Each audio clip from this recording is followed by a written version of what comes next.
গতকালকে একটা বই পড়া শেষ করেছি। বইটার মধ্যে একটা লাইন ছিল, সেটা হচ্ছে ইনফ্লুয়েন্স ইকুয়াল শো দেম দেয়ার বেনিফিটস।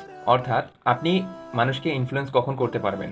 একটা কথা হচ্ছে আপনি একটা স্কিল পারেন অথবা আপনি একটা কাজ জানেন, যে কাজটা আপনি অলরেডি করেছেন এবং সেটার একটা আপনি রেজাল্ট নিয়ে আসতে পেরেছেন। যেমন হচ্ছে আমি ভিডিও এডিটিং করি, এখন আমার ভিডিও এডিটিং এর মাধ্যমে আমি কি রেজাল্ট নিয়ে আসতে পেরেছি সেটা যদি আমি মানুষকে দেখাই, অর্থাৎ শো দেম দেয়ার বেনিফিটস, মানে হচ্ছে আপনাকে দেখাতে হবে যে তাদের বেনিফিট কি এখানে।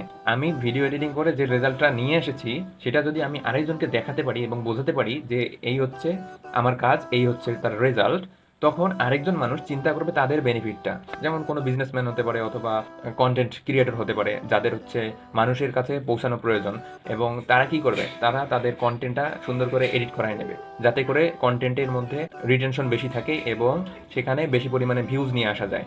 যখন তারা তাদের বেনিফিটটা চিন্তা করবে তখন অলরেডি আপনি তাদেরকে ইনফ্লুয়েন্স করে ফেলেছেন। এখন কথা হচ্ছে এই বিষয়টা জাস্ট ওই বইয়ের মধ্যে ছিল, যে হচ্ছে ইনফ্লুয়েন্স ইকুয়াল শো দেম দেয়ার বেনিফিট। আপনার নিজের বেনিফিটের কথা চিন্তা করলে হবে না। আপনি তখনই অন্য মানুষের কাছে গ্রহণযোগ্য হবেন যখন আপনি তাদেরকে একটা ভ্যালু দিতে পারবেন এবং তারা মনে করবে যে তারা আপনার কাছ থেকে বেনিফিটেড হচ্ছে, আর তখনই তারা আপনার সার্ভিস অথবা প্রোডাক্টের প্রতি ইন্টারেস্টেড হবে।